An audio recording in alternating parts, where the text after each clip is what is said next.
আলোচনা করবো SQL structured query language. এটা ফুল ফর্মটাও অনেকবার আসছে পরীক্ষায়, এই ফুল ফর্মটা মনে রাখবা, স্ট্রাকচার কোয়েরি ল্যাঙ্গুয়েজ। এগুলো আমরা প্র্যাকটিক্যাল ক্লাস ভিডিও দেওয়া আছে, এগুলো দেখে নিও। আর আমি নর্মালি এটা থিওরিটিক্যালটা ব্যাখ্যা দিচ্ছি। যেমন কোয়েরি কাকে বলে, কোনো ডেটাবেস থেকে একটা নির্দিষ্ট তথ্য খুঁজে বের করার জন্য যে কমান্ড ব্যবহার করা হয় তাকে আমরা কি বলবো, কোয়েরি। অর্থাৎ একটা টেবিল থেকে আমি একজন যারা এ প্লাস পেয়েছে তাদের ইনফরমেশন যেতে চাচ্ছি, তাহলে খুব সহজে যার মাধ্যমে এটা বের করতে পারবো সেটা হচ্ছে আমাদের কোয়েরি। কোয়েরি চার প্রকার, একটা হচ্ছে DDL, DML, DSL, TSL. HSC তে মূলত এই দুটো নিয়ে আলোচনা করা আছে, এই দুটো নিয়ে ডিটেল আমি করবো। আর এগুলো পূর্ণরূপ জানতে পারো যে data definition language, data manipulation language, data control language, transaction control language. আচ্ছা, ডিডিএল এর কমান্ডগুলো একটু জানবো। ডিডিএল এ কি কি কমান্ড থাকতে পারে, এগুলো খুবই important, very very important for MCQ. এমসিকিউর জন্য খুবই ইম্পর্টেন্ট যে ডিডিএল এর কমান্ড নিম্নের কোনটি, ডিএমএল এর কমান্ড কোনটি। তাহলে ডিডিএল এর মাথায় রাখতে হবে ক্রিয়েট, যেখান থেকে একটা ডেটা টেবিল, একটা টেবিল আমরা তৈরি করতে পারবো যে কমান্ডের মাধ্যমে, যেগুলো আমরা প্র্যাকটিক্যাল ক্লাসে দেখছি। অল্টার, একটা টেবিলের পরিবর্তন, অর্থাৎ একটা রো বা কলাম আমি সংযুক্ত করতে পারবো, তখন আমরা কোন কমান্ড ব্যবহার করতে পারবো, অল্টার। যে পরীক্ষায় আসে যে নিম্নের কোন কমান্ডের মাধ্যমে একটা টেবিলে নতুন কলাম সংযোজন করা যায়, তাহলে আমরা বলবো অল্টার। ট্রানকেট, ট্রানকেট আচ্ছা, তো একটা টেবিলের নাম ঠিক থাকবে কিন্তু সকল রেকর্ড চলে যাবে, এই তাহলে আমরা কোন কমান্ড ব্যবহার করব, ট্রানকেট। তাহলে খেয়াল করবে এগুলো কিন্তু আমরা প্র্যাকটিক্যাল ক্লাসে আলোচনা করছি।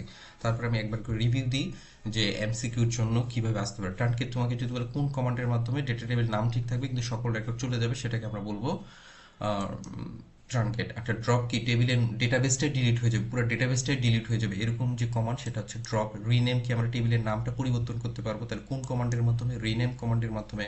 তাহলে এই যে ক্রিয়েট, অল্টার, ট্রানকেট, ড্রপ, রিনেম, এগুলো এগুলো কিন্তু কার কমান্ড, এটা ডিডিএল এর। এগুলো কার কমান্ড, ডিডিএল। মুখস্থ রাখতে হবে এই পাঁচটা, এই পাঁচটার বাইরে ইনশাল্লাহ আসবে না, এটা খেয়াল করবে। ক্রিয়েট, অল্টার, ট্রানকেট, ড্রপ, রিনেম, এই কমান্ডগুলো কার, ডিডিএল এর। আচ্ছা, ডিএমএল এর ক্ষেত্রে একটু আসি আমরা। আচ্ছা, ডিএমএল টি, আচ্ছা, ডিএমএল এর ক্ষেত্রে এখানে একটু আলোচনা নাই মনে হয়। তারপরে বলি ডিএমএল এর ক্ষেত্রে যে আলোচনাগুলো হবে, এটা একটা যে সিলেক্ট, সিলেক্ট এটা একটু খেয়াল করতে হবে।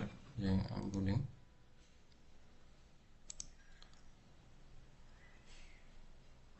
সিলেক্ট আলোচনা করব, দেন আলোচনা করব হচ্ছে এখানে খেয়াল করো আমরা এখানে সিলেক্ট, সিলেক্ট, তারপর হচ্ছে ইনসার্ট, ইনসার্ট, তারপর আমরা কি জানি, ডিলিট,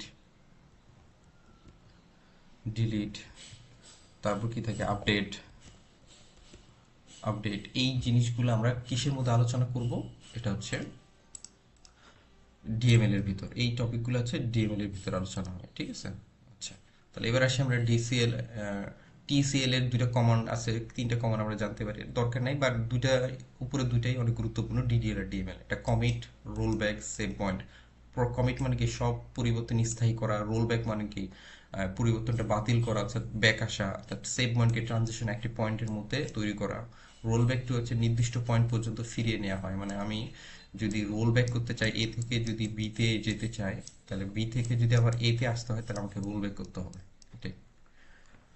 আচ্ছা, ক্রিয়েটের জন্য আমরা এগুলো একটু খেয়াল করো, এগুলো আমাদের ভিডিও দেওয়া আছে যে একটা ডেটা টেবিলে কিভাবে একটা টেবিল ক্রিয়েট করা হয়, এই জিনিসগুলো আমরা জানি যে কিভাবে টেবিল ক্রিয়েট করা হয়। প্রথমে ক্রিয়েট টেবিল, তারপর নাম দিতে হয়, তারপর যে ফিল্ডের নামগুলা, যেমন আমরা নেম, এটা হচ্ছে ভেরিয়েবল ক্যারেক্টার, জয়নিং ডেট, যে ডেটের জন্য আমরা ডেটা টাইপ কি পড়ছি, ডেট পড়ছি। এজের জন্য আমরা পড়ছিলাম নাম্বার, আর অ্যাড্রেসের জন্য ভেরিয়েবল ক্যারেক্টার, আইডির জন্য আমরা পড়ছি ইন্টিজার। এগুলো আমরা ডেটা টাইপ উপরে পড়ছি, এগুলো আমরা ব্যাখ্যা দেওয়া আছে প্র্যাকটিক্যাল সহ, এগুলো দেখে নিবা।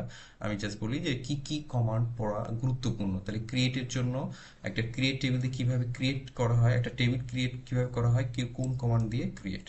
আচ্ছা, ইনসার্ট, একটা ডেটা টেবিলে কিভাবে ডেটা ইনসার্ট করতে হয়, এখানে একটা উদাহরণ সহ দেওয়া আছে, এটা প্র্যাকটিক্যাল ক্লাসও আছে, তোমরা দেখে নিও, সুন্দর করে প্লে লিস্টে দেওয়া আছে। তারপরে এই জিনিসগুলো আমি প্র্যাকটিক্যাল ক্লাসে সুন্দর করে বুঝিয়ে দিয়েছি, জাস্ট একবার বলি যে শুধুমাত্র জিপিএ পাই প্রাপ্ত শিক্ষার্থী দেখানো, যেমন সিলেক্ট স্টার, মানে এটা আগে বলা হচ্ছে প্র্যাকটিক্যাল ক্লাসে দেখবা যে অল, এটা মানে অল ইনফরমেশন ফ্রম কোন টেবিল থেকে, রেজাল্ট টেবিলে, যাদের হোয়ার জিপিএ 5, অর্থাৎ যার জিপিএ 5 তাদের ইনফরমেশনটা দেখতে যাচ্ছি, তাহলে এটা হচ্ছে আমাদের একটা ডেটাবেস কোয়েরি। যেমন মিশরায় শিক্ষার্থীদের দেখানোর জন্য এসকিউএল কমান্ড, তাহলে সিলেক্ট, এটা কি লিখবো, স্টার অল ইনফরমেশন, অর্থাৎ টেবিলের সকল ডেটা নিব, কই থেকে, রেজাল্ট টেবিল থেকে। হোয়ার, অ্যাড্রেস কোথায় দিব, মিরসরাই। মিশরাইতে দেবো, তাহলে মিশরের সকল শিক্ষাতে আমরা দেখতে পাবো। এইভাবে এখানে অনেকগুলো কুয়েরি আছে, নোটটা তোমরা একটু রিভাইজ করবা, এই কুয়েরিগুলো খুবই গুরুত্বপূর্ণ পরীক্ষার জন্য।